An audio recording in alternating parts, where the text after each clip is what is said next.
My name is Charles. I'm just an average office worker in my 30s, toiling away in the daily grind of commuting between home and work. Aging and getting tired seems inevitable, but one of the main causes of my fatigue is the influence of my boss, Mrs. Wilson. Mrs. Wilson is competent, beautiful, and looks like a model. On top of that, she is an elite who's been promoted early due to her excellent performance. She's so perfect that people often joke that God must have mistakenly packed all the talent into one person when he created her. However, for some reason, she's tough on me. Charles, there was another error in your paperwork. I'm sorry. I'm not looking for an apology. I want to know why you made a mistake. Listen carefully to what people say.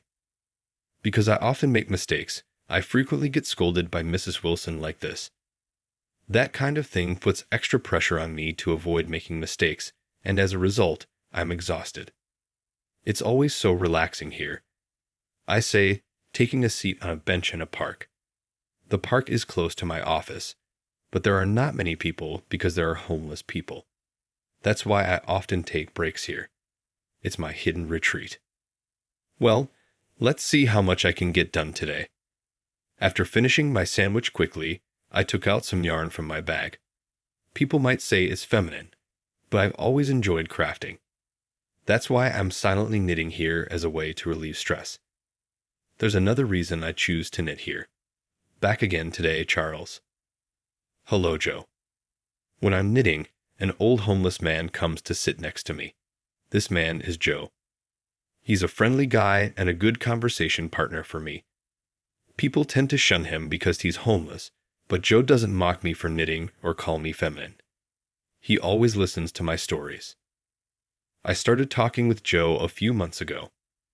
At that time, I was dumped by my girlfriend. I wanted to marry her. We had been together for 3 years. But one day, she suddenly disappeared, calling me effeminate and disgusting. She had moved out and left me, which made me so desperate. Even though we dated for 3 years, the way she treated me was unbelievable. The woolen hat I knitted for her, I couldn't give it to her. Honestly, I thought about throwing it away. That's when Joe started talking to me. Are you really going to throw that away? Yeah, but would you like to use it? I planned to give it to my girlfriend, but I don't need it anymore. I must have had a devastated look on my face at that time. Joe listened to me compassionately. This encounter became the starting point, and Joe and I began to chat frequently in this park. He still treasures the hat I gave him at that time. He's a truly kind person. You seem even more passionate today. Yeah, you know what? I made a mistake again today. During the brief lunch break, talking to this old homeless man is my way of relaxing. Joe listens to my stories with interest, and I enjoy our time. But the fun time always ends quickly. Well, I'll be back. Don't make a mistake next time. As I packed up my knitting and handed Joe some snacks I bought for him, I left the place. A few weeks later, I was assigned to go on an outside job with Mrs. Wilson. Mrs. Wilson is very efficient at her work and very popular with our clients. Honestly, I wonder if I'm really needed, but it seems like the reason is the luggage is heavy, so she needs my help. I can't help it because my sales skills are lacking, but I was knitting in the park today, hoping that she would rely on me a bit more. Hello, Charles. Hello, Joe. Sorry, I might not be able to stay long today. I have an outside job after lunch. That must be tough, I said to him in a relaxed tone. When I talk to him, I feel tension leave my shoulders, and I can relax. He may have once had a job where he had to talk to people. As I was thinking that, my phone rang suddenly. It was Mrs. Wilson. Charles, where are you right now? I'm at Cozy Park. That's perfect. I just decided to use my car for today's field job, so I'll pick you up. After Mrs. Wilson said that, I checked my watch. Indeed, lunch break was almost over. The timing was perfect. I was called by my boss, so I'll leave soon. Is it the scary boss you were talking about? Don't say that in front of her. I saw Mrs. Wilson's car stop at the entrance of the park. I'm sorry, Mrs. Wilson, for picking me up. It's on the way, so it doesn't matter. I didn't know there was a park here. Mrs. Wilson stared at me in the park and froze. To be precise, she was looking at Joe, who was behind me. Dad? Mrs. Wilson ran up to Joe and hugged him. I've been looking for you. I was so worried. Charles, who is this beautiful person? Huh. Looking at the clueless Joe, Mrs. Wilson was frozen. I told Mrs. Wilson that he has amnesia. Knowing that fact, Mrs. Wilson seemed to be shocked. No way. Dad, did you forget about me? Are you sure you're not mistaken? I can't believe I have such a beautiful daughter.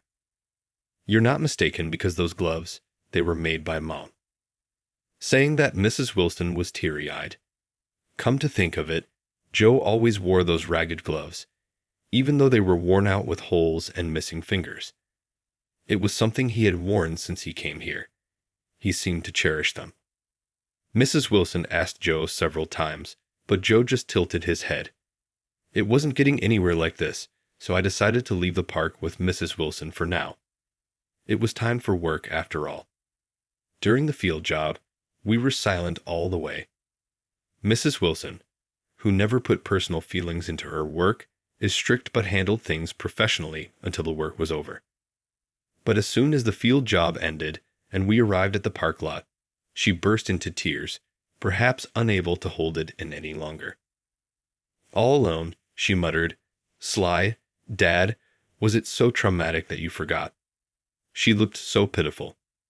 Mrs. Wilson, if you're okay with it, I'll listen to you. I said this more as a consolation, but it seemed Mrs. Wilson had wanted someone to listen, and she slowly began to talk about Joe. No, about her father, Mr. John Wilson. The Wilson family was a bit wealthier than the average family. Mr. John was a school teacher, and his wife was a nurse. However, when Mrs. Wilson was just starting her career, her mother passed away suddenly. She was involved in a traffic accident. It seemed Dad loved Mom so much.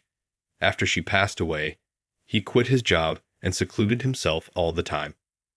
At the time, Mrs. Wilson, who had already moved out of the house, would check on her father in between work. But as it got busy, she couldn't go home often and couldn't get through on the phone. When a worried Mrs. Wilson finally returned home after a long while, Mr. John was gone. I filed a missing persons report, but he couldn't be found. If I had been by his side, this wouldn't have happened. It seemed like Mrs. Wilson had been blaming herself for her father's disappearance until now, and she cried sorrowfully. Seeing that also hurt me, and I wanted to bring Joe home. But Joe didn't react very well to Mrs. Wilson, and even if I took him home in his current condition, he would likely return to the park. Including getting him examined at a hospital, the hurdles are quite high. Dad, if we return home, will he remember something? Even if he doesn't remember, at least I want to take him to the hospital, Mrs. Wilson said as a daughter worrying about her father. I thought, and then came up with a good idea. Hey, Mrs. Wilson, let's knit. I mean, Mr. John is a really kind person. The reason I first became friends with him is because he spoke to me when he saw me knitting. He also cherished his gloves, so if you give him a gift, he might be interested and listen to you. Joe always seemed to have an interest in knitting. Mrs. Wilson also said optimistically, my mom used to knit a lot. He might vaguely remember that. However, she looked down a bit. I've never knitted before. It's okay, I'll teach you, I said. Charles, thank you. I'm sorry you had to see me like this. Mrs. Wilson smiled weakly. She seemed a little worried, but it seemed like she wanted to do something for her father. Looking straight at me, she asked, could you teach me how to knit again? Yes, of course, I replied. And so, I found myself teaching Mrs. Wilson to knit. However, there are only a few places where Mrs. Wilson and I can practice together. We can't go to her house, so we decided to knit in the car. Could you take that thread like this? I instructed. Yes, now put it through that loop. Oh, it's not going in well. Should I push it further in? Well, no. Don't pull the yarn like that. But things weren't going smoothly. I think we had this kind of conversation about 5 times. Mrs. Wilson is very capable at work, but it turns out she's actually incredibly clumsy. When the idea of knitting came up, it made sense that she might look down. I honestly thought it would be a long haul, but that's our relief. Mrs. Wilson apparently practiced at home, and before we knew it, she was getting the hang of it. She was using the most basic stitch, and it was pretty rough, but still, she kept at it for several months. Somehow, Mrs. Wilson finished knitting a scarf. Finally, let's go deliver it. But what if he doesn't accept it? He's not that kind of person. Come on, I wanted to show Joe the scarf that Mrs. Wilson worked so hard to make. So, I took her hand and headed to the park. I used to come to the park quite often, but this was Mrs. Wilson's first time since that day. When Joe saw us, he said in his usual calm voice, "Oh, isn't it, Charles? You're not alone today." "Go ahead, Mrs. Wilson," I said with a bit of nervousness. Mrs. Wilson looked straight at Joe and offered him the scarf. "Dad, it honestly makes me so sad that you've forgotten me, but I was so relieved to know you're alive. I won't even ask you to come back home, but I don't want you to catch a cold. I made this in the same color as the scarf my mom used to wear often. It's not as good as hers, but I'd like you to accept it."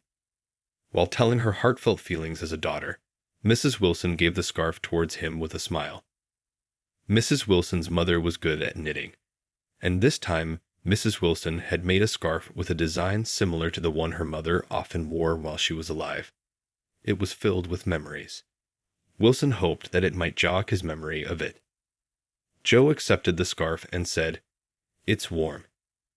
I wonder why I feel so warm here, just looking at your smile. Ha, I wonder why I'm in tears."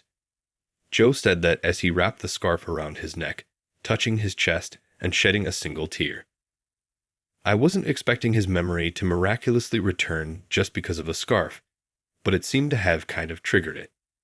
After that, he started going to the hospital with Mrs. Wilson, my boss. We're not sure if his memory will ever fully return, but it's said to promote Joe's health and social recovery. He didn't want to be hospitalized, but recently Joe has stopped going to the park and has started returning to Wilson's family home. Perhaps because of this positive progress, Joe has started to occasionally remember his own name, which made both Wilson and me happy. By the way, he still has the scarf I gave him, and he wears it alternately every day. Thank you, Charles. It's all thanks to you. And so, I returned to my usual routine of knitting in the park. On that day, Wilson came and sat next to me.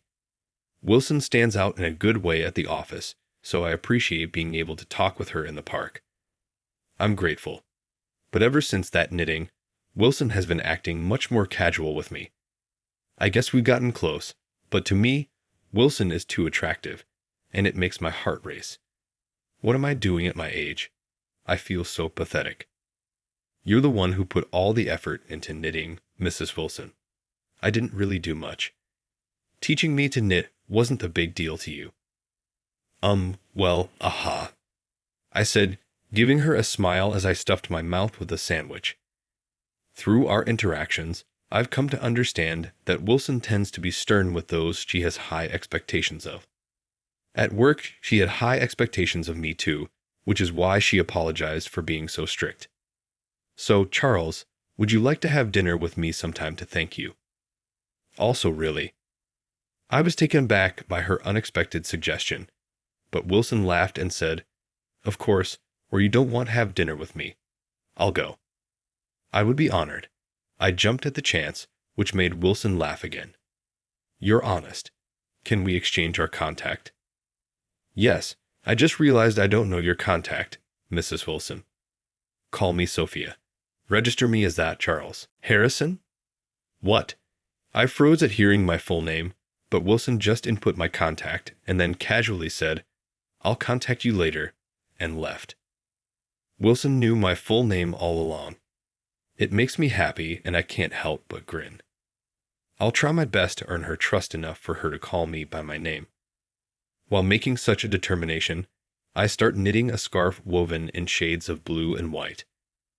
I hope to finish it before the dinner with Sophia, and then I will tell her what I feel. I love you. Will you be my girlfriend? I knew it. You took forever to say it. When I finally gathered the courage to confess my feelings over dinner, she happily said yes. So I wondered if I had been such an open book, but if she got the message, that's all that matters. So we officially became a couple, progressing steadily in our relationship, and eventually we decided to get married. By the way, we haven't had our wedding ceremony yet. Actually, when I proposed to her after a year of dating, I asked Sophia when the marriage registration was supposed to be done. I was thinking we should do it on a special date, but Sophia seemed to have different plans. You realize I'm over 30, right? Yeah, I know. Don't keep a woman waiting forever. I want to get married right away.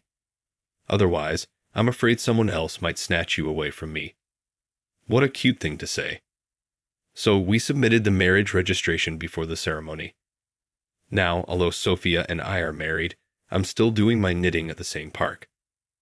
I want to wear a stole you made at our wedding. When you hear something like that, it motivates you, doesn't it? Plus, Joe is planning to come to the wedding. He hasn't remembered everything yet, but he's slowly recalling bits and pieces of his past.